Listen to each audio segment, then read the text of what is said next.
Salut à toutes et à tous les amis, on se retrouve pour la review de WWE Raw du 20 février 2024, le dernier Raw avant Elias Jabber, et on avait parlé sur les chapeaux de roue avec vraiment un combat que j'ai adoré vraiment. Ça a été donc The American Nightmare Cody Rhodes face à The Scottish Warrior Drew McIntyre. Et franchement, on a eu un affrontement, mais dantesque. Enfin, les gens, il a été vraiment bon ce match. J'ai apprécié à peu près la majeure partie du match. Je vais pas vous dire que j'ai kiffé tout le match, parce que ça serait un petit peu exagéré que de faire en sorte que la double en sorte que Drew McIntyre, excusez-moi l'expression, et Cody Rhodes soient sur les devants de la scène. Donc, c'est donc l'un des meilleurs, si ce n'est le meilleur match de cette dernière semaine, de ces derniers temps. Mais bon, peut-être que la WWE savait très bien ce qu'elle faisait avec Drew McIntyre et avec Cody Rhodes. Donc, je ne vais pas vous mentir en vous disant que je pense que le match a été bon, mais qu'il a été sans plus, que Triple H n'était pas forcément aux manettes et que j'ai été déçu du résultat parce que, bien oui, à cause d'une intervention de Solo Sikoa, un petit peu à la manière de WrestleMania l'année dernière. Donc, il a lancé son Samoan Spike, Drew McIntyre enchaîne avec son Claymore Kick. Un, 2 et 3. Franchement, c'est complètement et totalement stupide. Cody Rhodes a une histoire à écrire du côté de WrestleMania et vous le faites perdre contre un catcheur, contre comme Drew McIntyre. Franchement, j'ai beaucoup de respect pour Drew McIntyre et je vais pas cracher à son visage, mais franchement, clairement, là, le booking, il était tellement sale et tellement mauvais que j'ai tellement été dégoûté de ce résultat que je trouve que c'est vraiment un crachat au visage de Cody Rhodes, littéralement, tellement The Rock le déteste, mais bon, c'est comme ça. Enfin, bref, ensuite après, donc, on a eu Cody Rhodes qui était dans les coulisses avec le médecin, et Seth Rollins qui est venu le rejoindre. Il a donc un regard, on sait un petit peu l'animosité qu'il y a eu entre les deux hommes par le passé, une rivalité notamment. Bon, je trouve que la WWE a fait le mauvais choix en faisant perdre Cody Rhodes, mais bon, cette fois-là a été assez intéressante. Ensuite après, donc, on a eu nouvelle promo backstage de Andrade El Idolo. C'était quand même assez intéressant de voir un catcheur comme Andrade faire cette petite promo, ce petit speech. Il est revenu au Royal Rumble, il a fait un bon Royal Rumble match, même si je pense que la WWE aurait pu faire beaucoup mieux que ça avec Andrade. Bon, mieux le construire déjà. Il a été très bien construit dans le Royal Rumble match, même si c'est fait éliminer, ça paraissait inévitable. Après sa pige du côté de la W, pas d'une autre fédération, pour pas la citer, mais bon, je les ai cités déjà. Mais c'était quand même assez intéressant, j'ai trouvé, du côté de la WWE.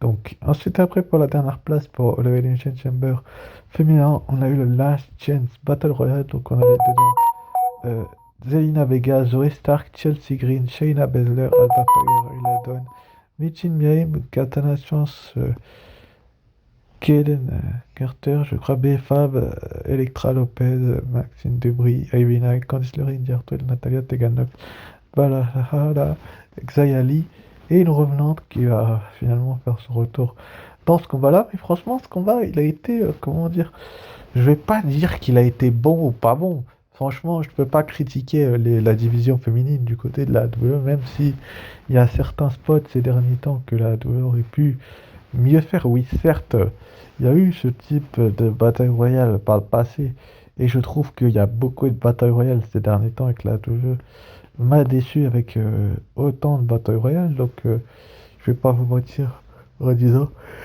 ce qui est vrai que la WWE était dégueulasse, mais franchement tellement dégueulasse qu'ils n'ont pas respecté leur catcheur Bronson Reed notamment, qui aurait pu être du côté de Elimination Chamber à domicile, dire Twill également. Bon, je vais pas vous cacher que le suspense, je vais pas vous le garder longtemps. C'est finalement donc Raquel Rodriguez qui est revenue, donc Raquel Rodriguez qui va éliminer donc en dernière Chelsea Green qui s'était pas fait éliminer, mais passé dessous le par-dessus la deuxième corde, je crois, et pas la troisième, a été revenue à tenter d'éliminer Raquel, mais Raquel va la virer, et donc Raquel Rodriguez est la dernière qualifiée pour ce Elimination Chamber match féminin. Donc c'était quand même assez intéressant de voir que Raquel revenait pour gagner, mais bon, on sait très bien qui était au booking, encore une fois. Ensuite, après, donc, on a eu Nia Jax et Rhea Ripley qui ont eu une petite promo interposée. Bon, Rhea Ripley ces dernières semaines s'est fait littéralement détruire par Nia Jax. Et je trouve ça un petit peu n'importe quoi de la part de la WWE, étant donné que Rhea Ripley est la championne et qu'elle est censée être montrée forte, mais Nia Jax est tellement dominante et une catcheuse tellement qui doit être respectée que on voit que Vince McMahon est fan d'elle parce que c'était clairement Vince McMahon au booking de show. On va pas dire le contraire parce que sinon je vais péter un plomb, je pète déjà un câble par rapport à la défaite de Cody Rhodes. On le pète encore une fois avec, cette promo-là parce que j'ai trouvé quand même que Rhea Ripley n'était pas assez mise en valeur. C'est elle la championne, non, c'est pas Nia Jax. Je veux pas qu'elle panique non plus de trop. Rhea Ripley est pour moi, je pense que c'est stablement et incontournablement parmi les meilleures lutteuses ces derniers temps et on va pas se cacher que la WWE sait très bien ce qu'elle fait ces derniers temps avec ces deux catcheuses-là et que Nia Jax a été construite tellement forte qu'on se pose des questions du côté de la WWE. Est-ce qu'on va avoir un résultat typiquement bon, bah c'est un point positif en tout cas que ce segment tout de même. Ensuite après on a eu donc une petite promo de R-Truth et donc R-Truth c'était en coulisses avec je crois que c'était Kayla Braxton ou Jojo, je sais plus trop, une intervieweuse en tout cas. Donc R-Truth va nous faire sa petite promo habituelle où il va un petit peu parler de son match par équipe en tout cas. Ensuite, après, on a une promo du champion UFC Michael Chandler. Il dit qu'on est en présence du combattant UFC le plus divertissant, gars de l'Irlande. Attends. Depuis trop longtemps, Conor McGregor peut ramener son cul. Il veut le voir au sommet dans l'octogone. Donc, forcément que la WWE savait très bien ce qu'elle faisait avec son champion. Je vous rappelle qu'il y a une fusion entre l'UFC donc, comment ça s'appelle et puis la WWE récemment. Et donc, le champion UFC était présent et il y a fait un petit challenge. Ensuite, après, donc, on a eu en plus Jake Hager qui a dit que Ivar était en mission pour détruire la face ce soir et devra stopper les gens d'Ivar et commencer sa course vers l'aventure. C'est son clan en coulisses et Ivar devrait faire la même chose. Franchement, la promo de Chad Gable, j'ai vraiment apprécié. C'était assez cool de la part de la WWE de faire en sorte que ça arrive. Ensuite, après, donc, on a eu le jugement Day qui est donc arrivé pour son match face à Arthur The Miz et DIY. Donc DIY, c'est Johnny Gargano et Thomas Sympa et pas DX, comme dirait Arthur. Mais ça, c'est une autre histoire. La WWE a très bien construit que ce match parce que franchement, je pensais que le Jugement Day dominerait la majeure partie du match. Mais franchement, la façon dont R-Truth, The Miz et Thomas Ciampa et Johnny Gargano ont combattu était quand même assez intéressante, même si je pense que la WWE savait très bien où elle allait arriver ces derniers temps. Mais bon, j'ai l'impression qu'on a quand même deux catcheuses à point nommé de renom. Bon, je pense que la WWE sait très bien ce qu'elle fait avec ces deux équipes, ces quatre lutteurs-là. Dans les prochaines semaines, on a quand même un R-Truth qui a été viré un petit peu, entre guillemets, du Jugement Day. Mais on savait très bien qu'il ne rentrerait pas dedans.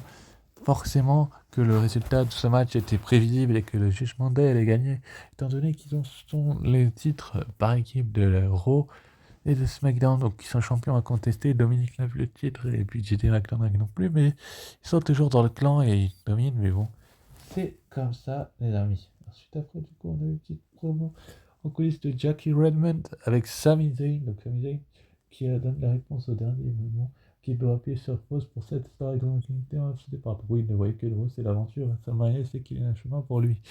Il doit être, voilà, enfin, un promo de Sami Zayn intéressant. Ensuite, après, donc, on a une promo de Becky Lynch qui s'est rapidement fait interrompre par Tiffany Stratton, Naomi, Liv Morgan en première et puis Raquel Rodriguez. Donc, quand même, elle a quand même énormément parlé de l'Elimination Chamber féminin où elle est pour moi l'une des favorites de ce match. Mais bon, vous verrez lors de pronostic que ce n'est pas forcément mon pronostic personnellement. Mais la promo était quand même assez intéressante. On a eu une Becky Lynch qui a parlé de Rhea Ripley du titre qu'elle depuis les derniers temps alors qu'elle est inévitable et que demain ils vont s'affronter, ce sera le combat d'une vie.